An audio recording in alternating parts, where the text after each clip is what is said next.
ৰাতিপুৱাই দুইজনে ব্ৰেকফাষ্ট কৰি নিজৰ নিজৰ কামলৈ বুলি ওলাই গ'লোঁ। তেওঁ আকৌ ডিউটিৰ পৰা আহোঁতে মোক স্কুলৰ পৰা লৈয়ে আহিলে। ৰাস্তাতে এই জুইচৰ গাড়ীখন পাই দুইজনে অৰেঞ্জ আৰু ষ্ট্ৰবেৰী জুইচটো খাই ল'লোঁ।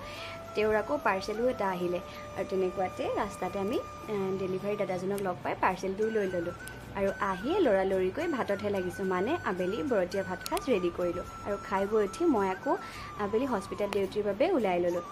ডিউটিৰ পৰা আহিয়ে খোৱা বোৱাৰ যিহেতু কাম নাই, সেয়ে চাহ তাহ খাই লৈ এয়া মই ৰিলছ এটা বনাওঁ বুলি বহি ল'লোঁ।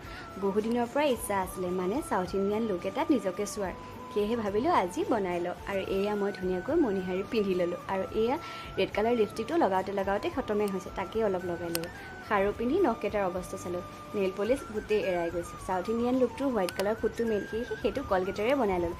এইফালে আকৌ ৰেড কালাৰ ফুটটো লগাওঁতে সেইটো হাততে লাগি আহিল, পিছত যেনিবা লাগিলে। এইটো হৈছে মোৰ ফাইনেল লুক।